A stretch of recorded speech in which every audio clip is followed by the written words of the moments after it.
ರಾದವರೇ, ಯೇಸು ಕ್ರಿಸ್ತನ ನಾಮದಲ್ಲಿ ನಿಮ್ಮೆಲ್ಲರಿಗೂ ಪ್ರೀತಿಯ ವಂದನೆಗಳು. ಒಂದು ಹೊಸ ತಿಂಗಳನ್ನು ಕಾಣ ಮಾಡಿದಂಥ ದೇವರಿಗೆ ಕೋಟಿ ಕೋಟಿ ಸ್ತೋತ್ರಗಳು ಉಂಟಾಗಲಿ. ಈ ಒಂದು ವರ್ಷದ ಇಷ್ಟು ತಿಂಗಳುಗಳು ಪ್ರತಿನಿತ್ಯವೂ ಕೂಡ ದೇವರು ನಮಗೆ ಸಹಾಯ ಮಾಡಿ ಅದ್ಭುತವಾಗಿ ನಡೆಸಿಕೊಂಡು ಬಂದಿದ್ದಾರೆ. ದೇವರಿಗೆ ಸ್ತೋತ್ರ. ಈ ಹೊಸ ತಿಂಗಳಿನಲ್ಲಿ ದೇವರು ನಮಗೆ ಯಾವ ವಾಗ್ದಾನವನ್ನು ಇಟ್ಟಿದ್ದಾರೆ ಎಂಬುದಾಗಿ ಆಸಕ್ತಿಯಿಂದ ಕಾಯುತ್ತಾ ಇದ್ದೀರಾ? ದೇವರು ತನ್ನ ಮಾತುಗಳ ಮೂಲಕ ನಮಗೆ ತನ್ನ ವಾಗ್ದಾನಗಳನ್ನು ಕೊಟ್ಟು ನಮ್ಮನ್ನು ಆದರಿಸಿ ಬಲಪಡಿಸಿ ತನ್ನ ವಾಕ್ಯಗಳ ಮೂಲಕ ನಮ್ಮನ್ನು ಆಶೀರ್ವದಿಸುವುದನ್ನು ನಾವು ನೋಡುತ್ತೇವೆ. ದೇವರು ಕೊಟ್ಟಂತ ವಾಗ್ದಾನ ಅದು ನನಗಾಗಿಯೇ ಕೊಟ್ಟದ್ದು. ಅದು ಒಂದು ವಾಗ್ದಾನ ಎಂಬುದಾಗಿ ನಂಬಿ ಪ್ರಾರ್ಥನೆ ಮಾಡಿದರೆ ಅದು ಅದೇ ರೀತಿಯಾಗಿಯೇ ನಡೆಯುವುದನ್ನು ನೋಡುವುದಕ್ಕೆ ಸಾಧ್ಯ. ಅನೇಕರು ಬಂದು ಅದನ್ನು ಸಾಕ್ಷಿಯಾಗಿ ಹೇಳುವುದನ್ನು ನಾನು ಕೇಳಿದ್ದೇನೆ. ಆದ್ದರಿಂದ ಈ ತಿಂಗಳಿಗಾಗಿ ದೇವರು ನನಗೆ ಯಾವ ವಾಗ್ದಾನವನ್ನು ಇಟ್ಟಿದ್ದಾರೆ, ನಾನು ಏನನ್ನು ಇಟ್ಟು ಪ್ರಾರ್ಥನೆ ಮಾಡಿ ನಂಬಿ ಆಶೀರ್ವಾದಗಳನ್ನು ಸಂತರಿಸಿಕೊಳ್ಳುವುದು ಎಂಬಂತ ಯೋಚನೆಯೊಟ್ಟಿಗೆ ತಾನೇ ಕುಳಿತಿದ್ದೀರಿ. ನಿಮಗಾಗಿ ಈ ತಿಂಗಳಿಗಾಗಿ ನಾನು ಪ್ರಾರ್ಥಿಸಿದಾಗ ಲೂಕ 18ನೇ ಅಧ್ಯಾಯ 7ನೇ ವಾಕ್ಯ ದೇವರು ನಿಮಗೆ ವಾಗ್ದಾನವಾಗಿ ಕೊಡುತ್ತಾ ಇದ್ದಾರೆ. ಅವರಿಗೆ ಬೇಗ ನ್ಯಾಯ ತೀರಿಸುವೆನು, ಅಂದರೆ ನಿಮಗೆ ಬೇಗ ಕರ್ತನು ನ್ಯಾಯ ತೀರಿಸುವನು. ಯಾವುದೋ ಒಂದು ವಿಷಯದಲ್ಲಿ ಪ್ರಾರ್ಥನೆ ಮಾಡಿ ನೋಡುತ್ತಾ ಇದ್ದೀರಿ, ನಿಮ್ಮ ಪ್ರಾರ್ಥನೆಗಳಿಗೆ ಉತ್ತರ ಬರುತ್ತಾ ಇಲ್ಲ, ನ್ಯಾಯ ಪ್ರಕಟವಾಗುತ್ತಾ ಇಲ್ಲ, ನಿಮಗೆ ಅನ್ಯಾಯವೇ ಆಗುತ್ತಾ ಇದೆ. ಯಾರು ನಮಗೋಸ್ಕರ ಮಾತನಾಡುವರು, ಯಾರು ನಮಗೆ ನ್ಯಾಯ ತೀರಿಸುತ್ತಾರೆ ಎಂಬಂತ ಯೋಚನೆ ಕೂಡ ನಿಮಗೆ ಬಂದಿರಬಹುದು. ನಿಮ್ಮ ಮನೆಯಲ್ಲಿ ಕೂಡ ನಿಮಗೆ ಅನ್ಯಾಯವಾಗುತ್ತಾ ಇರಬಹುದು. ನೀವು ಕೆಲಸ ಮಾಡುವಂತ ಸ್ಥಳದಲ್ಲಿ ಕೂಡ ಮೇಲಧಿಕಾರಿಗಳಿಂದ ಅನ್ಯಾಯವಾಗುತ್ತಾ ಇರಬಹುದು. ಯೇಸುವನ್ನು ನಂಬುವುದರಿಂದ ನೀವು ಕುಗ್ಗಿಸಲ್ಪಟ್ಟು ಅನ್ಯಾಯವಾಗಿ ನಡೆಸಿಕೊಳ್ಳಲ್ಪಡುತ್ತಾ ಇರಬಹುದು. ಅಥವಾ ನೀವು ವಾಸವಾಗಿರುವಂತ ಸ್ಥಳದಲ್ಲಿ, ನಿಮ್ಮ ಬಿಸ್ನೆಸ್ ವಿಷಯಗಳಲ್ಲಿ, ನೀವು ಸೇವೆ ಮಾಡುವಂತ ಸ್ಥಳದಲ್ಲಿ ಸುಳ್ಳಾಗಿ ಕೆಲವರು ಆರೋಪಗಳನ್ನು ಹೊರಿಸಿ ನಿಮಗೆ ಅನ್ಯಾಯವಾಗುತ್ತಾ ಇರಬಹುದು. ನನಗೆ ಯಾರು ನ್ಯಾಯ ತೀರಿಸುವುದಕ್ಕೆ ಇಲ್ಲವಲ್ಲ ಎಂದು ಕಳವಳಗೊಳ್ಳುತ್ತಿರಬಹುದು. ದೇವರು ಹೇಳುತ್ತಾರೆ, ನನ್ನ ಮಗನೇ, ನಾನು ನಿನಗೆ ಬೇಗ ನ್ಯಾಯ ತೀರಿಸುವೆನು, ನನ್ನ ಮಗಳೇ, ನಾನು ನಿನಗೆ ಬೇಗ ನ್ಯಾಯ ತೀರಿಸುವೆನೆಂದು ದೇವರು ಹೇಳುತ್ತಾರೆ. ಎಷ್ಟೋ ದಿನಗಳು ಪ್ರಾರ್ಥಿಸುತ್ತಾ ಇದ್ದೇನೆ, ಇನ್ನೂ ಕೂಡ ನನಗೆ ನ್ಯಾಯ ಸಿಗಲಿಲ್ಲ ಎಂಬುದಾಗಿ ಅಂದುಕೊಳ್ಳುತ್ತೀರಾ? ಬೇಗನೆ, ಇನ್ನೂ ತಡವಾಗದು. ಈ ತಿಂಗಳಿನಲ್ಲಿ ನಿಮಗೆ ನ್ಯಾಯ ತೀರಿಸಲ್ಪಡಲಿದೆ. ನೀವು ನಂಬುತ್ತೀರಾ?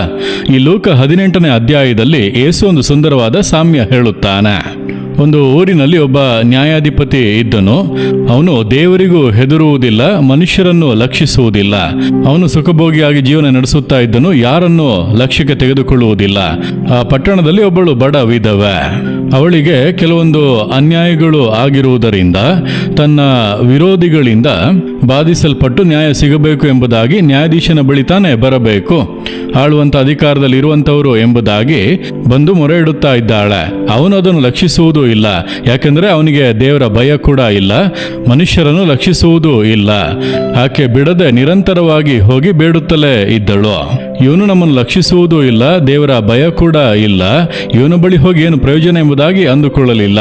ಬಿಡದೆ ನಿರಂತರವಾಗಿ ಹೋಗಿ ನನಗೆ ನ್ಯಾಯ ತೀರಿಸಿ ಎಂಬುದಾಗಿ ಬೇಡಿಕೊಳ್ಳುತ್ತಾ ಇದ್ದಳು. ಈ ನ್ಯಾಯಾಧಿಪತಿ ಒಂದು ದಿನ ಯೋಚಿಸಿದನು, ನಾನು ದೇವರಿಗೂ ಭಯಪಡುವುದಿಲ್ಲ, ಮನುಷ್ಯರನ್ನು ಕೂಡ ಲಕ್ಷಿಸುವುದಿಲ್ಲ, ಆದರೆ ಈ ವಿಧವೆ ಪದೇ ಪದೇ ಬಂದು ನನ್ನನ್ನು ಕಾಡುತ್ತಾ ಇದ್ದಾಳೆ, ಆದ್ದರಿಂದ ಈಕೆಗೆ ನ್ಯಾಯ ತೀರಿಸುತ್ತೇನೆ ಎಂದು ಆಕೆಯ ನ್ಯಾಯವನ್ನು ತೀರಿಸಿದನು. ಆ ರೀತಿಯಾಗಿ ಯೇಸು ಹೇಳಿ, ಒಬ್ಬ ಅನೀತಿಯ ನ್ಯಾಯಾಧಿಪತಿ, ಅವನಿಗೆ ದೇವರ ಭಕ್ತಿ ಇಲ್ಲ, ಭಯವೂ ಕೂಡ ಇಲ್ಲ, ಮನುಷ್ಯರನ್ನು ಗೌರವಿಸುವುದಿಲ್ಲ, ಲಕ್ಷಿಸುವುದೂ ಇಲ್ಲ. ಅವನೇ ಆ ರೀತಿ ಯೋಚಿಸುವಾಗ ನೀತಿಯುಳ್ಳಂತ ದೇವರು, ಪರಿಶುದ್ಧನಾದ ದೇವರು, ಮನುಷ್ಯರನ್ನು ಪ್ರೀತಿಸುವಂತ ದೇವರು, ಮನುಷ್ಯರನ್ನು ಲಕ್ಷಿಸುವಂತ ದೇವರು, ಆತನು ನಿಮಗೆ ನ್ಯಾಯ ತೀರಿಸದ ಇರುವನ? ಖಂಡಿತ ನ್ಯಾಯ ತೀರಿಸುವನು. ಹಾಗಾದ್ರೆ ಆ ಒಂದು ನ್ಯಾಯವನ್ನು, ಆಶೀರ್ವಾದವನ್ನು, ಅದ್ಭುತವನ್ನು ಹೊಂದಲು ಏನ್ ಮಾಡಬೇಕು ಗೊತ್ತಾ? ಅದರ ಮೊದಲನೇ ವಾಕ್ಯದಲ್ಲಿ ಯೇಸು ಒಂದು ಆಲೋಚನೆ ಕೊಡುತ್ತಾನೆ. ಲೂಕ 18ನೇ ಅಧ್ಯಾಯ 1ನೇ ವಾಕ್ಯದಲ್ಲಿ, ಬೇಸರಗೊಳ್ಳದೆ ಯಾವಾಗಲೂ ಪ್ರಾರ್ಥನೆ ಮಾಡುತ್ತಾ ಇರಬೇಕು. ಇದು ಯೇಸು ಹೇಳಿದಂತ ಮಾತು. ನಿಮಗೆ ನ್ಯಾಯ ಸಿಗಬೇಕಾ? ನೀತಿ ನಡೆಯಬೇಕಾ? ನಿಮ್ಮ ಕಾರ್ಯ ಜಯವಾಗಬೇಕಾ? ನಿಮ್ಮ ಕಾರ್ಯಗಳು ಸಫಲವಾಗಬೇಕಾ? ಯೇಸು ಹೇಳಿದಂಥ ಈ ಕಾರ್ಯಗಳನ್ನು ನೀವು ನೆರವೇರಿಸಬೇಕು. 3 ಕಾರ್ಯಗಳನ್ನು ಹೇಳುತ್ತಾರೆ. ಮೊದಲನೆಯದಾಗಿ ನೀವು ಪ್ರಾರ್ಥನೆ ಮಾಡಬೇಕು. ಈ ವರ್ಷದಲ್ಲಿ ದೇವರು ಏನು ವಾಗ್ದಾನ ಕೊಟ್ಟರು, ಬೇಡಿಕೊಳ್ಳಿರಿ ನಿಮಗೆ ದೊರಕುವುದು, ಬೇಡಿಕೊಳ್ಳುವ ಪ್ರತಿಯೊಬ್ಬನು ಹೊಂದಿಕೊಳ್ಳುವನು. ನೀವು ಬಾಯಿ ತೆರೆದು ಕೇಳಬೇಕಲ್ಲವ. ಯೇಸುವನ್ನು ಹುಡುಕಿ ಬಂದವರೆಲ್ಲ, ಯೇಸುವೆ ದಾವಿದನ ಕುಮಾರನೇ, ನಮ್ಮನ್ನು ಕರುಣಿಸಿರಿ, ನಮ್ಮನ್ನು ರಕ್ಷಿಸಿರಿ ಎಂಬುದಾಗಿಯೇ ಕರೆದರು. ದೇವರ ಬಳಿಯಲ್ಲಿ ವಿಜ್ಞಾಪನೆಗಳನ್ನು ಮಾಡಿದರು. ಅವರಿಗೆಲ್ಲ ಯೇಸು ಅದ್ಭುತ ಮಾಡಿದನು. ನೀನು ಕರೆಯಬೇಕು, ನನ್ನ ಮಗನು ನನ್ನ ನೋಡಿ ಕರೆಯಬೇಕು, ನನ್ನ ಮಗಳು ಕರೆಯಬೇಕು, ನನ್ನ ನೋಡಿ ಮೊರೆ ಇಡಬೇಕೆಂಬುದಾಗಿ ದೇವರು ಬಯಸುತ್ತಾರೆ. ಆದರೆ ಅನೇಕ ಬಾರಿ ನಾವೇನು ತಪ್ಪು ಮಾಡುತ್ತೇವೆ ಅಂದರೆ, ನಮಗಾಗಿ ಪ್ರಾರ್ಥಿಸುವುದಕ್ಕೆ ಸೇವಕರು ಇದ್ದಾರಲ್ಲ, ಅವರಿಗೆ ಹೇಳಿ ನಾವು ಅವರ ಬಳಿ ಪ್ರಾರ್ಥನೆ ಮಾಡಿಸೋಣ, ಆ ರೀತಿ ಅಂದುಕೊಳ್ಳುತ್ತೇವೆ. ಆದ್ದರಿಂದಲೇ ಅನೇಕರಿಗೆ ಯೇಸು ಅದ್ಭುತಗಳನ್ನು ಮಾಡುವುದಕ್ಕೆ ಆಗದೆ ವಿಳಂಬಗಳು ಉಂಟಾಗುತ್ತಾ ಇದೆ. ಒಮ್ಮೆ ಹೀಗೆ ಪೌಳಿಯೊಡಕಿನ ಪ್ರಾರ್ಥನೆಯಲ್ಲಿ ಒಬ್ಬರು ಅಯ್ಯ ಬಂದು ಸಾಕ್ಷಿ ಹೇಳಿದರು. ನನ್ನನ್ನು ಬಹಳವಾಗಿ ಕವಿದುಕೊಂಡಂತ ಒಂದು ಸಾಕ್ಷಿ ಅದು. ಅವರೇನು ಹೇಳಿದರು ಅಂದರೆ, ಅವರ ಬಲಗೈ ನಿಷ್ಕ್ರಿಯವಾಗಿ ಹೋಯಿತು. ಇಲ್ಲಿಂದ ಇಲ್ಲಿಯವರೆಗೂ ಕೂಡ ಕೈ ನಿಷ್ಕ್ರಿಯವಾಗಿ ಹೋಯಿತು. ಬೆರಳುಗಳನ್ನು ಕದಲಿಸುವುದಕ್ಕೆ ಆಗದು, ಎತ್ತುವುದಕ್ಕಾಗದು, ಭಯಂಕರ ನೋವು, ಬಹಳ ಬಾಧೆ. ಅನೇಕ ಚಿಕಿತ್ಸೆಗಳನ್ನು ಪಡೆದುಕೊಂಡರೂ ಕೂಡ ಗುಣವಾಗಲಿಲ್ಲ. ಅವರು ಬಹಳ ಕಷ್ಟಪಡುವುದನ್ನು ನೋಡಿ ಯಾರೊಬ್ಬರು ಹೇಳಿದರು, ನಾಲ್ಮಾಡಿಯಲ್ಲಿ ಪ್ರಾರ್ಥನೆ ನಡೆಯುತ್ತದೆ, ಮೋಹನ್ ಲಾಜರಸ್ ಎಂಬಂತ ದೇವ ಸೇವಕರು ರೋಗಿಗಳಿಗೆಲ್ಲ ಪ್ರಾರ್ಥನೆ ಮಾಡುತ್ತಾರೆ, ಯೇಸು ಅನೇಕರನ್ನು ಗುಣ ಮಾಡುತ್ತಾ ಇದ್ದಾನೆಂದು ಹೇಳುವಾಗ, ಹೌದಾ, ಹಾಗಾದರೆ ಮೋಹನ್ ಲಾಜರಸ್ ಬಳಿ ಹೋಗಿ ಪ್ರಾರ್ಥನೆ ಮಾಡಿಸಿದರೆ ಗುಣವಾಗುತ್ತದೆ ಎಂಬುದಾಗಿ ಬಂದರು. ಆ ಕೂಟದಲ್ಲಿ ಬರುವಾಗ ಹೇರಳವಾದ ಜನರು ಕುಳಿತಿದ್ದಾರೆ. ಅವರ ಮಧ್ಯೆ ಕುಳಿತು ಯೇಸುವಿನ ಕುರಿತಾಗಿ ಚೆನ್ನಾಗಿ ಅರಿತುಕೊಂಡರು, ಪ್ರಾರ್ಥನೆ ಮಾಡಬೇಕೆಂಬುದನ್ನು ತಿಳಿದುಕೊಂಡರು. ಕೊನೆಗೆ ನಾನೆಲ್ಲರನ್ನು ಕೂಡ ಪ್ರಾರ್ಥನೆ ನಡೆಸುತ್ತಾ ಇದ್ದೆ, ನೀವು ಪ್ರಾರ್ಥನೆ ಮಾಡಿ ಯೇಸುವಿನ ಬಳಿ ಬೇಡಿಕೊಳ್ಳಿ, ನಿಮಗೆ ಏನು ಅದ್ಭುತ ಬೇಕೋ ಮಾಡುತ್ತಾರೆ ಎಂಬುದಾಗಿ. ಆದರೆ ಇವರು ದೇವರನ್ನು ನೋಡುವುದೂ ಇಲ್ಲ, ಪ್ರಾರ್ಥಿಸುವುದೂ ಇಲ್ಲ. ಅವರು ಎಲ್ಲರನ್ನು ಕೂಡ ನೋಡುತ್ತಾ ನಿಲ್ಲುವರು, ಸ್ಟೇಜನ್ನು ನೋಡಿಕೊಂಡು ನಿಲ್ಲುವರು, ಯಾವಾಗ ಕೂಟ ಮುಗಿಯುತ್ತದೆ ಎಂಬುದಾಗಿ ಕಾಯುತ್ತಾ ಇರುವರು. ಯಾಕೆಂದರೆ ಮೋಹನ್ ಲಾಜರಸ್ ಬಳಿ ಪ್ರಾರ್ಥನೆ ಮಾಡಿಸಿಕೊಳ್ಳಬೇಕು, ಅವರು ನನ್ನನ್ನು ಗುಣ ಮಾಡುತ್ತಾರೆ ಎಂಬುದಾಗಿ. ಕೂಟ ಮುಗಿದ ಕೂಡಲೇ ಮೊದಲನೇ ವ್ಯಕ್ತಿಯಾಗಿ ಸಾಲಿನಲ್ಲಿ ಬರುವರು. ನಾನು ಕೂಡ ಅವರ ಮೇಲೆ ಕೈ ಇಟ್ಟು ಎಲ್ಲರಿಗಾಗಿ ಪ್ರಾರ್ಥನೆ ಮಾಡುವಂತೆ ಅವರಿಗಾಗಿ ಪ್ರಾರ್ಥಿಸುತ್ತಾ ಇದ್ದೆ. ಅವರಿಗೆ ಸೌಖ್ಯವಾಗಲಿಲ್ಲ. ಏನಿದು ಮೋಹನ್ ಲಾಜರಸ್ ಸೌಖ್ಯ ಮಾಡುತ್ತಾರೆಂಬುದಾಗಿ ಹೇಳಿದರು, ಸೌಖ್ಯವಾಗಲಿಲ್ಲ ಎಂಬುದಾಗಿ ಬೇಸರದಿಂದ ಹೋದರು. ಆದರೆ ಮುಂದಿನ ತಿಂಗಳು ಪುನಃ ಕೂಟಕ್ಕೆ ಬಂದರು. ಇಂದಾದರೂ ನಾನು ಅದ್ಭುತವನ್ನು ಹೊಂದಿಕೊಳ್ಳಬೇಕು ಎಂಬುದಾಗಿ ಬಂದರು. ಅಂದು ಕೂಡ ನೋಡಿರಿ, ಪ್ರಾರ್ಥಿಸಿರಿ, ನೀವು ಕರೆಯಿರಿ ಎಂದು ಹೇಳಿದರೆ ಅವರು ಸುಮ್ಮನೆ ಹಾಗೆ ನೋಡುತ್ತಾ ಇರುವರು. ನಮಗೆ ಪ್ರಾರ್ಥನೆ ಮಾಡಲು ಮೋಹನ್ ಲಾಜರಸ್ ಇದ್ದಾರಲ್ಲ ಎಂಬುದಾಗಿ ಇದ್ದರು. ಅಂದು ಕೂಡ ಸಾಲಿನಲ್ಲಿ ಮೊದಲನೇ ವ್ಯಕ್ತಿಯಾಗಿ ಬಂದರು. ನಾನು ಅವರ ಮೇಲೆ ಕೈ ಇಟ್ಟು ಪ್ರಾರ್ಥನೆ ಮಾಡಿದೆ, ಏನು ಗುಣವಾಗಲಿಲ್ಲ, ಅದ್ಭುತ ನಡೆಯಲಿಲ್ಲ. ಏನಿದು, ಈ ಮೋಹನ್ ಲಾಜರಸ್ ಗುಣ ಮಾಡುತ್ತಾರೆಂಬುದಾಗಿ ಹೇಳಿದರು, ಇತರರೆಲ್ಲ ಸಾಕ್ಷಿ ಹೇಳುತ್ತಾ ಇದ್ದಾರೆ, ನನಗೇನು ನಡೆಯುತ್ತಾ ಇಲ್ಲವಲ್ಲ ಎಂಬುದಾಗಿ ಹೋಗಿ 3ನೇ ತಿಂಗಳು ಪುನಃ ಬಂದರು.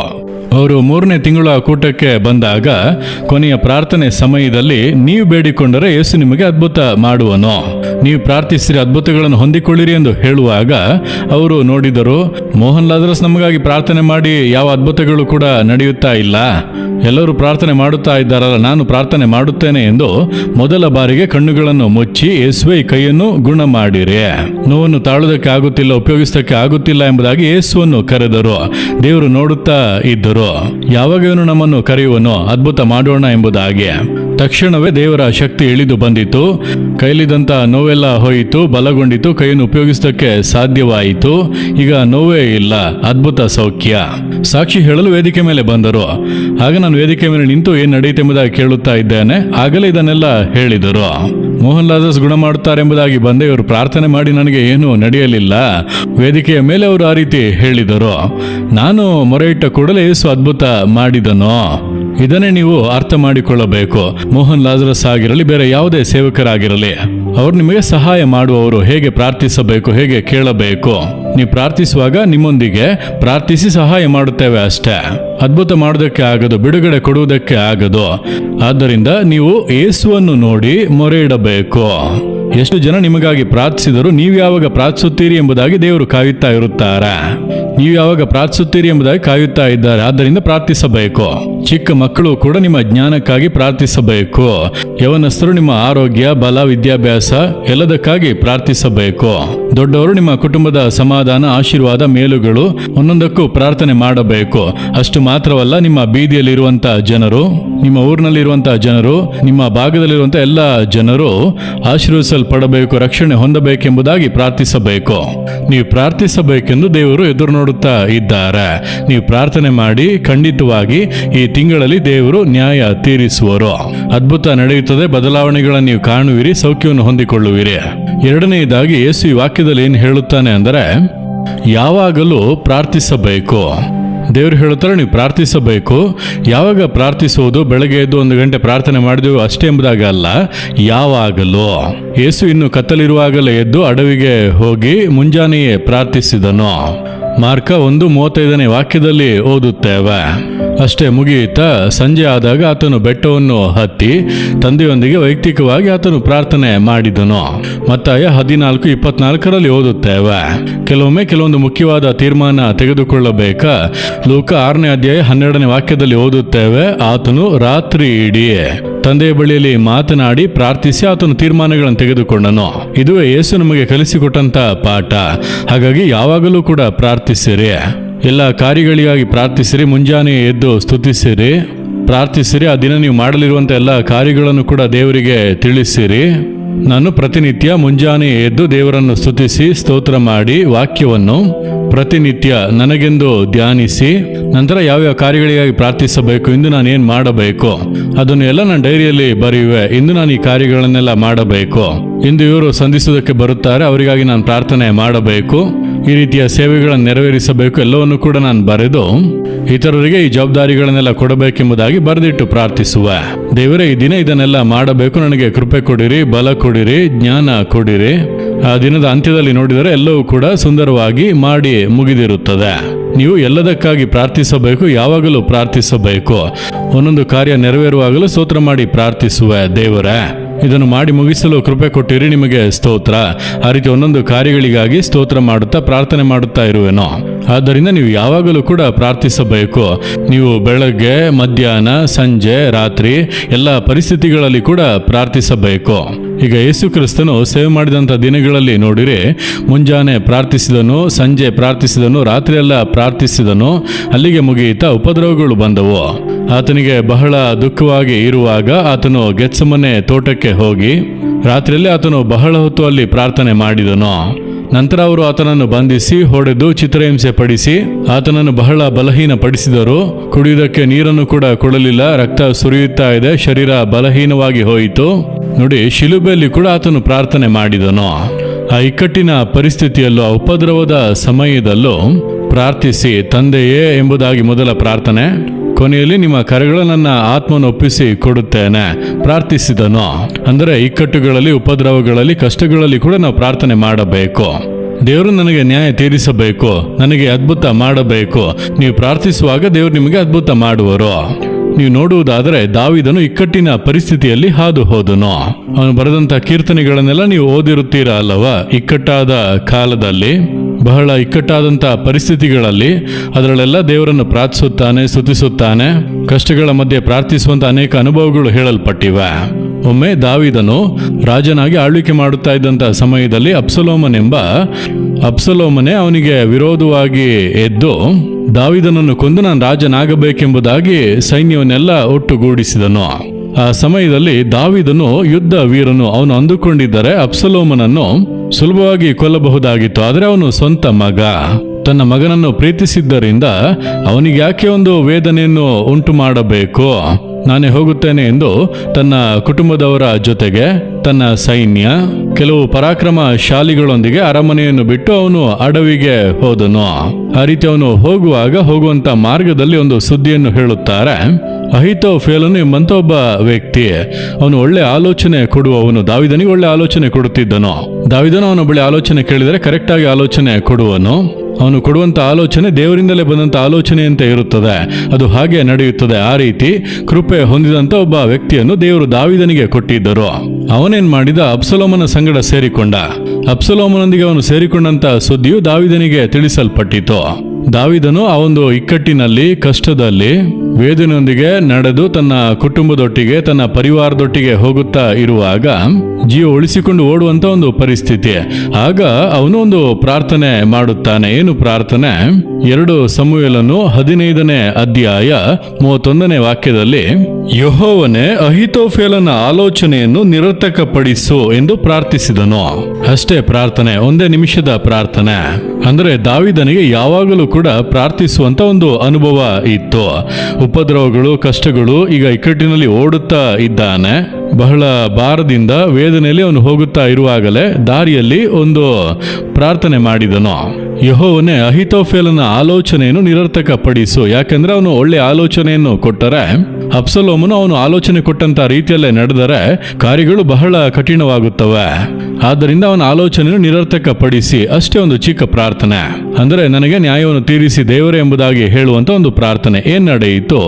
ದೇವರು ಆ ಪ್ರಾರ್ಥನೆಯನ್ನು ಕೇಳಿ 2 ಸಮುವೇಲನು 17ನೇ ಅಧ್ಯಾಯದಲ್ಲಿ 14ನೇ ವಾಕ್ಯವನ್ನು ನೋಡಿದರೆ, ಯೆಹೋವನು ಅಬ್ಸಲೋಮನಿಗೆ ಕೇಡು ಮಾಡಬೇಕೆಂದು ಅಹಿತೋಫೆಲನ ಆಲೋಚನೆಯನ್ನು ವ್ಯರ್ಥ ಮಾಡಿದನು. ಅವನು ಅಬ್ಸಲೋಮನಿಗೆ ಆಲೋಚನೆ ಕೊಡುತ್ತಾ ಇದ್ದಾನೆ, ನೀನು ಈ ರೀತಿ ಮಾಡಿದರೆ ದಾವೀದನನ್ನು ಜಯಿಸಬಹುದು, ಅವನನ್ನು ಕೆಡವಬಹುದು. ಆದರೆ ದೇವರು ಅಲ್ಲಿ ಕ್ರಿಯೆ ಮಾಡಿ ಅವನ ಆ ಒಳ್ಳೆಯ ಆಲೋಚನೆಯನ್ನು ನಿರರ್ಥಕಪಡಿಸಿದರು. ಯಾವುದರಿಂದ? ದಾವೀದನ ಪ್ರಾರ್ಥನೆ. ದಾವೀದನು ಪ್ರಾರ್ಥನೆ ಮಾಡಿದ ಹಾಗೆಯೇ ಕರ್ತನು ಮಾಡಿದನು. ದೇವರ ಅಹಿತೋಫೆಲನ ಆಲೋಚನೆಯನ್ನು ನೀವು ನಿರರ್ಥಕ ಮಾಡಿರಿ. ದೇವರು ಹಾಗೆ ಅದನ್ನು ನಿರರ್ಥಕ ಮಾಡಿದರು. ದಾವೀದನು ಈ ಪ್ರಾರ್ಥನೆಯನ್ನು ಯಾವಾಗ ಮಾಡಿದನು? ದೇವಾಲಯದಲ್ಲಿ ಹೋಗಿ ಮೊಣಕಾಲು ಹಾಕಿ ಮಾಡಿದನ? ಮನೆಯಲ್ಲಿ ಮೊಣಕಾಲು ಹಾಕಿಕೊಂಡು ಪ್ರಾರ್ಥಿಸಿದನ? ಒಂದು ಇಕ್ಕಟ್ಟಾದಂಥ ಆಪತ್ತಿನ ಪರಿಸ್ಥಿತಿಯಲ್ಲಿ ಜೀವ ಉಳಿಸಿಕೊಳ್ಳುವುದಕ್ಕೆ ಓಡುತ್ತಾ ಇದ್ದಾನೆ. ಬಹಳ ವೇದನೆ, ಸ್ವಂತ ಮಗನ ಈ ರೀತಿಯಾಗಿ ಎದ್ದಿದ್ದಾನಲ್ಲ ಎಂಬುದಾಗಿ ಆ ಪರಿಸ್ಥಿತಿಯಲ್ಲಿ ಅವನು ಪ್ರಾರ್ಥನೆ ಮಾಡಿದನು. ನೀವು ನಡೆಯುವಾಗ ಪ್ರಾರ್ಥಿಸಬಹುದು, ಕೆಲಸ ಮಾಡುವಾಗ ಪ್ರಾರ್ಥಿಸಬಹುದು, ಬಿಸ್ನೆಸ್ ಮಾಡುವಾಗ ಪ್ರಾರ್ಥಿಸಬಹುದು. ಚಿಕ್ಕ ಚಿಕ್ಕ ಕಾರ್ಯಗಳಿಗಾಗಿ ಕೂಡ ಪ್ರಾರ್ಥಿಸಲು ಅಭ್ಯಾಸ ಮಾಡಿಕೊಳ್ಳಿ. ಒಂದು ಸಮಸ್ಯೆ ಬಂದರೆ ತಕ್ಷಣವೇ 1 ನಿಮಿಷ ಪ್ರಾರ್ಥನೆ ಮಾಡಿರಿ. ನಿಮ್ಮ 1 ನಿಮಿಷದ ಪ್ರಾರ್ಥನೆ ಆಫೀಸ್ನಲ್ಲಿ ಬದಲಾವಣೆಗಳನ್ನುಂಟು ಮಾಡುವುದು. 1 ನಿಮಿಷದ ಪ್ರಾರ್ಥನೆ ನಿಮ್ಮ ಬಿಸ್ನೆಸ್ ನಲ್ಲಿ ಕಾರ್ಯಗಳನ್ನು ಬದಲಾಯಿಸುವುದು. 1 ನಿಮಿಷದ ಪ್ರಾರ್ಥನೆ ನಿಮ್ಮ ಮನೆಯಲ್ಲಿ ಕಾರ್ಯಗಳನ್ನು ಬದಲಾಯಿಸುವುದು. ಸರಿಯಾಗಿ ಪ್ರಾರ್ಥಿಸಬೇಕು. ಅದನ್ನೇ ಯೇಸು ಹೇಳುತ್ತಾನೆ, ಯಾವಾಗಲೂ ಕೂಡ ಪ್ರಾರ್ಥಿಸಿರಿ, ಎಲ್ಲ ವಿಷಯಗಳಿಗಾಗಿ ಪ್ರಾರ್ಥಿಸಿರಿ. ಅಂದ್ರೆ ಎಲ್ಲವನ್ನು ಕೂಡ ನೀವು ದೇವರಿಗೆ ತಿಳಿಯಪಡಿಸಿರಿ. ಫಿಲಿಪ್ಪಿ 4:6 ಏನು ಹೇಳಲ್ಪಟ್ಟಿದೆ? ಎಲ್ಲವನ್ನು ಕೂಡ ನೀವು ದೇವರಿಗೆ ತಿಳಿಯಪಡಿಸಿರಿ. ದೇವರೇ, ಇವರು ಮಾಡುತ್ತಾ ಇರೋದು ನನಗೆ ಸ್ವಲ್ಪ ವೇದನೆಯಾಗಿ ಇದೆ, ನೀವು ಈ ಕಾರ್ಯದಲ್ಲಿ ತಲೆ ಹಾಕಿರಿ. ದೇವರೇ, ಇವರು ಮಾತನಾಡೋದು ನನಗೆ ಸ್ವಲ್ಪ ದುಃಖವಾಗಿದೆ, ಈ ಕಾರ್ಯವನ್ನು ನೀವು ಬದಲಾಯಿಸಿ ಕೊಡಿರಿ. ದೇವರೇ, ಕೆಲಸದಲ್ಲಿ ಇವರು ಉಪದ್ರವ ಪಡಿಸುತ್ತಾ ಇದ್ದಾರೆ, ನೀವು ನ್ಯಾಯ ತೀರಿಸಿ. ದೇವರೇ, ನನ್ನ ಬಿಸ್ನೆಸ್ ನಲ್ಲಿ ಇವರು ತಡೆ ಮಾಡೋದಕ್ಕೆ ನೋಡುತ್ತಾ ಇದ್ದಾರೆ, ನೀವು ಕಾರ್ಯಗಳನ್ನು ಬದಲಾಯಿಸಿರಿ. ಅದುವೇ ಪ್ರಾರ್ಥನೆ. ಚಿಕ್ಕ ಚಿಕ್ಕ ವಿಷಯಗಳಿಗೂ ಕೂಡ ನಾವು ಪ್ರಾರ್ಥಿಸಲು ಅಭ್ಯಾಸ ಮಾಡಿಕೊಳ್ಳಬೇಕು. ನಾನು ಹಾಗೆ ಪ್ರಾರ್ಥಿಸುವೆ. ಚಿಕ್ಕ ಚಿಕ್ಕ ವಿಷಯಗಳಿಗೂ ನಮ್ಮ ಹೃದಯದಿಂದ ಪ್ರಾರ್ಥನೆಗಳು ಬರುತ್ತಲೇ ಇರಬೇಕು. ಅದಕ್ಕೆ ದೇವರು ಹೇಳುತ್ತಾರೆ, ನೀವು ಯಾವಾಗಲೂ ಪ್ರಾರ್ಥಿಸಿರಿ ಎಂಬುದಾಗಿ. ಒಂದು ವೇಳೆ ದಾವೀದನು ಪ್ರಾರ್ಥನೆ ಮಾಡದೇ ಇದ್ದಿದ್ದರೆ ದೇವರು ಕಾರ್ಯ ಮಾಡಲು ಆಗುತ್ತಿರಲಿಲ್ಲ. ದಾವೀದನು ಪ್ರಾರ್ಥನೆ ಮಾಡುವಾಗಲೇ ದೇವರು ಕಾರ್ಯ ಮಾಡಲು ಸಾಧ್ಯ. ನೀವು ಪ್ರಾರ್ಥನೆ ಮಾಡುವಾಗಲೇ ದೇವರು ಆ ಕಾರ್ಯದಲ್ಲಿ ಅದ್ಭುತ ಮಾಡಲು ಸಾಧ್ಯ. ಕರ್ತನು ನಿಮಗೆ ನ್ಯಾಯ ತೀರಿಸುವನು. ನೀವು ಅದಕ್ಕೆ ಬೇಡಿಕೊಳ್ಳಬೇಕಲ್ಲ. ಆ ವಿಧವೆ ಪ್ರತಿನಿತ್ಯವೂ ಕೂಡ ನ್ಯಾಯಾಧಿಪತಿಯ ಬಳಿಗೆ ಹೋಗಿ ಕೇಳುತ್ತಲೇ ಇದ್ದಾಳೆ, ವಿಜ್ಞಾಪನೆ ಮಾಡುತ್ತಲೇ ಇದ್ದಾಳೆ. ಅದಕ್ಕೆ ಅವಳಿಗೆ ನೀತಿ ದೊರಕಿತು. ನೀವು ಕೂಡ ದಿನ ದೇವರ ಬಳಿಯಲ್ಲಿ ಹೇಳಬೇಕು. ತಕ್ಷಣ ಉತ್ತರ ಬರದೇ ಇದ್ದರೂ ಕೂಡ ನೀವು ಪ್ರತಿನಿತ್ಯ ದೇವರ ಬಳಿ ಪ್ರಾರ್ಥಿಸಬೇಕು. ಆಗಲೇ ಅದ್ಭುತಗಳು ನಡೆಯುತ್ತವೆ. ದೇವರದನ್ನು ಎದುರು ನೋಡುತ್ತಾರೆ. ಇದು ದೇವರು ಕೊಡುವಂತ ಆಲೋಚನೆ. ಯಾಕೆಂದ್ರೆ ನಮ್ಮ ಪ್ರಾರ್ಥನೆಯನ್ನು ಇಟ್ಟುಕೊಂಡೇ ದೇವರು ಅದರಲ್ಲಿ ಕಾರ್ಯ ಮಾಡಲು ಸಾಧ್ಯ. ಅದಕ್ಕೆ ದೇವರು ನೀವು ಪ್ರಾರ್ಥನೆ ಮಾಡಿರಿ, ಯಾವಾಗಲೂ ಪ್ರಾರ್ಥಿಸಿರಿ ಎಂಬುದಾಗಿ ಹೇಳಲು ಕಾರಣ. 3ನೇದಾಗಿ ಒಂದು ಕಾರ್ಯವನ್ನು ಹೇಳುತ್ತಾರೆ ನೋಡಿರಿ. ಲೂಕ 18:1ನೇ ವಾಕ್ಯದಲ್ಲಿ, ಬೇಸರಗೊಳ್ಳದೆ ಯಾವಾಗಲೂ ಪ್ರಾರ್ಥನೆ ಮಾಡಬೇಕು. ಮೊದಲು ಹೇಳುತ್ತಾರೆ, ನೀನು ಪ್ರಾರ್ಥಿಸಬೇಕು, ಮಗನೇ ನೀನು ಪ್ರಾರ್ಥಿಸಬೇಕು, ಮಗಳೇ ನೀನು ಪ್ರಾರ್ಥಿಸಬೇಕು. ನಿಮಗೆ ಯಾವ ಕಾರ್ಯ ಅವಶ್ಯವಾಗಿದೆಯೋ ಅದಕ್ಕಾಗಿ ನೀವು ಪ್ರಾರ್ಥನೆ ಮಾಡಬೇಕು. ನಿನ್ನ ಕುಟುಂಬಕ್ಕಾಗಿ ನೀನು ಪ್ರಾರ್ಥನೆ ಮಾಡಬೇಕು. ನಿನ್ನ ಗಂಡ, ನಿನ್ನ ಹೆಂಡತಿ, ನಿನ್ನ ಮಕ್ಕಳು, ನಿನ್ನ ಅತ್ತೆ, ನಿನ್ನ ಹೆತ್ತವರು, ನಿನ್ನ ಅವಶ್ಯಕತೆಗಳು, ನಿನ್ನ ಸೌಖ್ಯ, ಅದಕ್ಕಾಗಿ ನೀನು ಪ್ರಾರ್ಥನೆ ಮಾಡಬೇಕು. ನೀನು ಪ್ರಾರ್ಥಿಸಿದ್ರೆ ತಾನೇ ನಾನು ಕೇಳಿ ಅದ್ಭುತ ಮಾಡೋದಕ್ಕೆ ಸಾಧ್ಯ. ಬೇಡಿಕೊಳ್ಳಿರಿ, ದೊರೆಯುವುದು. ಬೇಡಿಕೊಳ್ಳೋ ಪ್ರತಿಯೊಬ್ಬನು ಹೊಂದುತ್ತಾನೆಂಬುದಾಗಿ ತಾನೇ ವಾಗ್ದಾನ. ನೀವು ಬೇಡಿಕೊಳ್ಳಬೇಕು. ದೇವರು ಹೇಳುತ್ತಾರೆ. 2ನೇದಾಗಿ, ಎಲ್ಲ ಕಾರ್ಯಗಳಿಗೂ ಕೇಳು. ಎಲ್ಲ ವಿಷಯಗಳಿಗಾಗಿ ಎಲ್ಲ ಸಮಯದಲ್ಲಿ ನೀನು ಪ್ರಾರ್ಥಿಸುತ್ತಾ ಇರೋ. ಒಂದು ಹೊತ್ತು ಪ್ರಾರ್ಥನೆ ಮಾಡಿದೆ ಎಂಬುದಾಗಿ ನೀನು ಸುಮ್ಮನೆ ಇದ್ದು ಬಿಡಬೇಡ. ದಿನ ಪೂರ್ತಿ ಒಂದೊಂದು ಕಾರ್ಯಗಳಿಗಾಗಿ ನಿನ್ನ ಹೃದಯದಿಂದ ನೀನು ಪ್ರಾರ್ಥನೆ ಮಾಡುತ್ತಲೇ ಇರೋ ಎಂಬುದಾಗಿ ದೇವರು ಹೇಳುತ್ತಾರೆ. ಹೇಗೆ ಪ್ರಾರ್ಥಿಸಬೇಕಂತೆ? ಬೇಸರಗೊಳ್ಳದೆ. ಯಾಕೆ ದೇವರಿದನ್ನು ಹೇಳುತ್ತಾರೆ ಅಂದರೆ, ಪ್ರಾರ್ಥನೆಗೆ ವಿರೋಧವಾಗಿ ಸೈತಾನನು ಉಪಯೋಗಿಸುವಂತ ಆಯುಧಗಳಲ್ಲಿ ಒಂದು ಬೇಸರ. ನೀನು ಪ್ರಾರ್ಥಿಸಿ ಏನು ನೋಡಿದೆ? ನೀನು ಪ್ರಾರ್ಥನೆ ಮಾಡುತ್ತಲೇ ಇದೆಯಾ? ದಿನ ಪ್ರಾರ್ಥಿಸುತ್ತಾ ಇದೆಯಾ? ಏನ್ ನಡೆಯಿತು? ನಿನ್ನ ಆಫೀಸ್ನಲ್ಲಿ ಎಲ್ಲ ಹಾಗೆ ಇದೆ. ನಿನ್ನ ಮನೆಯಲ್ಲಿ ಏನಾದರೂ ಬದಲಾವಣೆ ಬಂದಿತಾ? ಏನಾದರೂ ಒಳ್ಳೆಯದಾಯಿತಾ? ನಿನ್ನ ಸಾಲ ಸಮಸ್ಯೆ ಹಾಗೆ ತಾನೇ ಇದೆ. ಮನೆಯಲ್ಲಿ ಬಡತನ ಹಾಗೆ ಇದೆ. ನಿನ್ನ ವ್ಯಾಧಿ ಗುಣವಾಯಿತಾ? ಹಾಗೆ ಇದೆ ಅಲ್ಲವಾ? ನೀನು ಪ್ರಾರ್ಥಿಸಿ ಏನು ಪ್ರಯೋಜನ? ನೀನು ದಿನ ಪ್ರಾರ್ಥನೆ ಮಾಡಿ ನೋಡುತ್ತಾ ಇದೆಯಾ? ಏನು ನಡೆಯುತ್ತಾ ಇಲ್ಲವಲ್ಲ? ನೀವು ತಕ್ಷಣ ಹೌದು ಪ್ರಾರ್ಥಿಸಿ ಏನು ಪ್ರಯೋಜನ ಎಂಬುದಾಗಿ ಒಂದು ಬೇಸರ ಬರುತ್ತದೆ.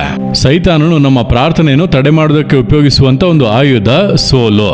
ನೀವು ಸೋತು ಹೋಗಿದ್ದೀರಲ್ಲ, ಹೌದಯ್ಯ ನಾನು 5 ವರ್ಷದಿಂದ ಪ್ರಾರ್ಥಿಸುತ್ತಾ ಇದ್ದೇನೆ, ಯಾವುದೇ ಬದಲಾವಣೆ ಇಲ್ಲ. 10 ತಿಂಗಳಿನಿಂದ ಪ್ರಾರ್ಥಿಸುತ್ತಾ ಇದ್ದೇನೆ, ಏನು ನಡೆಯುತ್ತಾ ಇಲ್ಲ. ಗರ್ಭದ ಆಶೀರ್ವಾದಕ್ಕಾಗಿ 3 ವರ್ಷದಿಂದ ಪ್ರಾರ್ಥಿಸುತ್ತಾ ಇದ್ದೇನೆ, ನನಗೆ ಮಾತ್ರ ಏನು ನಡೆಯುತ್ತಾ ಇಲ್ಲ. ಅವರಿಗೆ ನಡೆಯುತ್ತಾ ಇದೆ, ಇವರಿಗೆ ನಡೆಯುತ್ತಾ ಇದೆ, ಸಾಕ್ಷಿ ಹೇಳುತ್ತಾರೆ, ನನಗೆ ಮಾತ್ರ ಯಾಕೆ ನಡೆಯುತ್ತಾ ಇಲ್ಲ. ಒಂದು ರೀತಿ ಸೋಲು. ಪ್ರಾರ್ಥಿಸಿ ಏನನ್ನು ಕಂಡೆವು, ಪ್ರಾರ್ಥನೆ ಮಾಡಿದರೂ ಮಾಡದೇ ಇದ್ದರೂ ನಡೆಯುತ್ತದೆ, ಏನೋ ನಡೆಯಲಿ ಎಂಬುದಾಗಿ ಒಂದು ಬೇಸರ. ಇದು ಸೈತಾನನು ತರುವಂತ ಒಂದು ಆಯುಧ. ಅದಕ್ಕೆ ಯೇಸು ಹೇಳುತ್ತಾನೆ, ಬೇಸರಗೊಳ್ಳದೆ ಯಾವಾಗಲೂ ಪ್ರಾರ್ಥಿಸಬೇಕು. ಆ ವಿಧವೇ ನೋಡಿರಿ, ಆ ನ್ಯಾಯಾಧಿಪತಿಯು ಅವನು ದೇವರಿಗೆ ಹೆದರದವನು, ಮನುಷ್ಯರನ್ನು ಲಕ್ಷಿಸದವನು.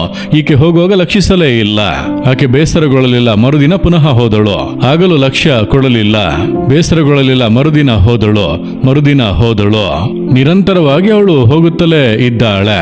ಅವಳು ಸೋತು ಹೋಗಲೇ ಇಲ್ಲ. ಎಂದಾದರೂ ಒಂದು ದಿನ ಅವರ ಮನಸ್ಸು ಬದಲಾಗುತ್ತದೆ. ನನ್ನನ್ನು ದೃಷ್ಟಿಸಿ ನೋಡಿ ನನ್ನ ಕಾರ್ಯದಲ್ಲಿ ನ್ಯಾಯ ತೀರಿಸುವರು. ಆ ಒಂದು ನಂಬಿಕೆಯಿಂದ ನಿರಂತರವಾಗಿ ಹೋಗುತ್ತಾ ಇದ್ದಳು. ಇದನ್ನೇ ನಾವು ಮಾಡಬೇಕು. ಮೂಡಿ ಬೋಧಕರು ಎಂಬುದಾಗಿ ಅಮೆರಿಕ ದೇಶದಲ್ಲಿ ಬಹಳ ದೊಡ್ಡ ಒಬ್ಬರು ಬೋಧಕರು ಇದ್ದರು. ಅವರ ಮೂಲಕ ಅನೇಕರು ರಕ್ಷಣೆ ಹೊಂದಿದರು, ದೇವರಲ್ಲಿ ಬಂದರು, ಅನೇಕರು ಆಶೀರ್ವದಿಸಲ್ಪಟ್ಟರು. ಒಂದು ದಿನ ಒಬ್ಬರು ಸಹೋದರಿ ಬಂದು ಹೇಳಿದರು, ಅಯ್ಯ ನೀವು ಎಲ್ಲದಕ್ಕಾಗಿ ಪ್ರಾರ್ಥಿಸಿ ಎಂಬುದಾಗಿ ಹೇಳುತ್ತಾ ಇರುತ್ತೀರಿ. ನಾನು ಕೂಡ ನನ್ನ ಗಂಡ ರಕ್ಷಣೆ ಹೊಂದಬೇಕು. ಮದ್ಯಪಾನ ಮಾಡುತ್ತಾರೆ, ಕುಟುಂಬವನ್ನು ಗಮನಿಸುವುದೇ ಇಲ್ಲ, ದುಷ್ಟರಾಗಿ ಅಲೆಯುತ್ತಾ ಇದ್ದಾರೆ.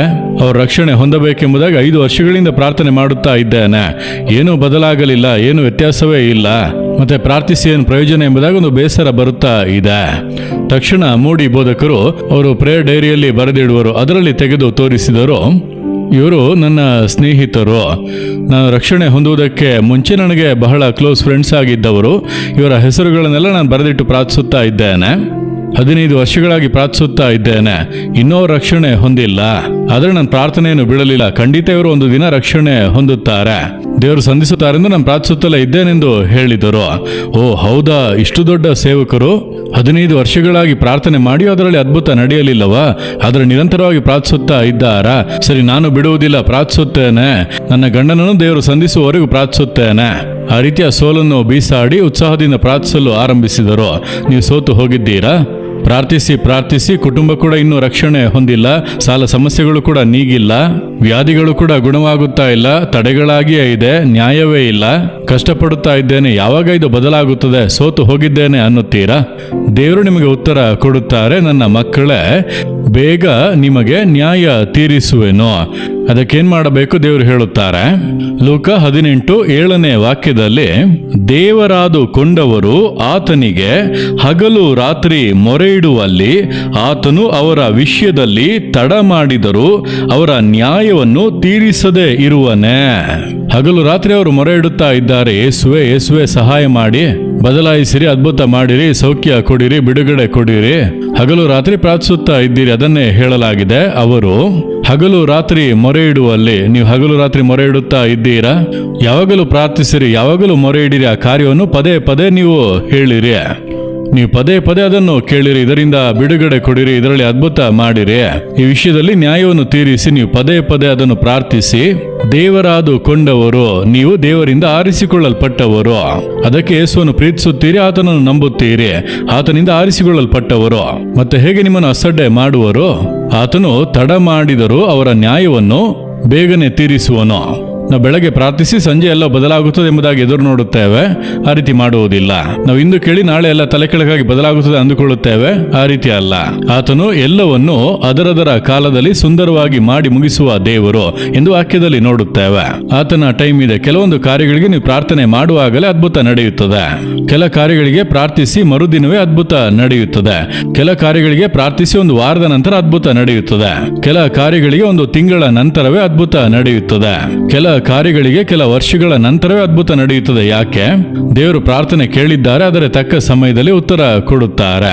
ಅದರ ಸಮಯ, ಪರಿಸ್ಥಿತಿಗಳು ಎಲ್ಲವನ್ನು ಕೂಡ ದೇವರು ನೋಡುತ್ತಾ ಇರುವರು. ತಕ್ಕ ಸಮಯದಲ್ಲಿ ದೇವರು ಉತ್ತರ ಕೊಡುವರು. ಎಷ್ಟು ಕಾಲ ಹಾಗೆ ಕಾದಿರುವುದು ಅನ್ನುತ್ತೀರಾ? ಅತಿ ಬೇಗನೆ. ಇಷ್ಟು ಕಾಲ ಕಾದಿದ್ದೀರಲ್ಲ, ಇನ್ನು ಮುಂದೆ ಈ ತಿಂಗಳಲ್ಲಿ ನಿಮಗೆ ಅದ್ಭುತ ನಡೆಯುತ್ತದೆ. ಈ ತಿಂಗಳು ಬಿಡುಗಡೆ ಉಂಟಾಗುತ್ತದೆ. ಈ ತಿಂಗಳು ಪರಿಸ್ಥಿತಿಗಳು ಬದಲಾಗುತ್ತವೆ. ಈ ತಿಂಗಳಲ್ಲಿ ಕರ್ತನು ನಿಮಗೆ ನ್ಯಾಯ ತೀರಿಸುವನು. ಅದ್ಭುತಗಳನ್ನು ಕಾಣುವಿರಿ. ತಡೆಗಳು ನೀಗುತ್ತವೆ, ನಿಂದೆಗಳು ಮಾರ್ಪಡುತ್ತವೆ, ವ್ಯಾಧಿಗಳು ನೀಗುತ್ತವೆ, ಬಡತನ ನೀಗುತ್ತದೆ, ನಿಮಗಾಗಿ ಮಾರ್ಗ ತೆರೆಯಲ್ಪಡುತ್ತದೆ. ನೀವು ಪ್ರಾರ್ಥಿಸುವ ಕಾರ್ಯದಲ್ಲಿ ಅದ್ಭುತಗಳು ನಡೆಯುತ್ತವೆ. ಬೇಗನೆ ಬೇಗನೆ ಇಂದು ಈಗ ಅದ್ಭುತಗಳು ಆರಂಭವಾಗುತ್ತವೆ. ನಂಬಿರಿ. ಈಗ ನಾವು ಪ್ರಾರ್ಥನೆ ಮಾಡಲಿದ್ದೇವೆ. ನಮಗೆ ದೇವರು ಈ ಅದ್ಭುತಗಳನ್ನು ಮಾಡುವುದಕ್ಕಾಗಿ ಶಿಲುಬೆಯಲ್ಲಿ ತನ್ನನ್ನೇ ಬಲಿಯಾಗಿ ಕೊಟ್ಟನು. ನಿಮಗೆ ಯಾವ ಆಶೀರ್ವಾದ ಬೇಕೋ ಅದನ್ನೆಲ್ಲ ಶಿಲುಬೆಯಲ್ಲಿ ಆತನು ಹೊತ್ತಿದ್ದಾನೆ. ನಿಮಗೆ ವ್ಯಾಧಿಯಿಂದ ಸೌಖ್ಯ ಬೇಕಾ? ವ್ಯಾಧಿಗಳನ್ನು ಹೊತ್ತನು. ಚಿಂತೆ ಕಣ್ಣೀರು ನೀಗಬೇಕಾ? ಅದನ್ನೆಲ್ಲ ಶಿಲುಬೆಯಲ್ಲಿ ಹೊತ್ತನು. ಪಾಪ ಶಾಪ ಹೋರಾಟಗಳ ಶಿಲುಬೆಯಲ್ಲಿ ಹೊತ್ತನು.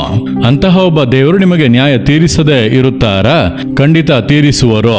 ಅದ್ಭುತ ನಡೆಯುತ್ತದೆ. ನಿಮ್ಮ ಮನೆಯೊಳಗೆ ಬದಲಾವಣೆ ಉಂಟಾಗುತ್ತದೆ. ಆಫೀಸ್ನಲ್ಲಿ ಬದಲಾವಣೆ ಉಂಟಾಗುತ್ತದೆ. ಬಿಸ್ನೆಸ್ ನಲ್ಲಿ ಬದಲಾವಣೆ ಉಂಟಾಗುತ್ತದೆ. ಸಮಾಜದಲ್ಲಿ ಕಾರ್ಯಗಳು ಬದಲಾಗುತ್ತವೆ. ಸೇವೆಯಲ್ಲಿ ಪರಿಸ್ಥಿತಿಗಳು ಬದಲಾಗುತ್ತವೆ. ಒಳ್ಳೆಯ ಬದಲಾವಣೆಗಳನ್ನು ಕಾಣುವಿರಿ. ನೀವು ನಂಬುತ್ತೀರಾ?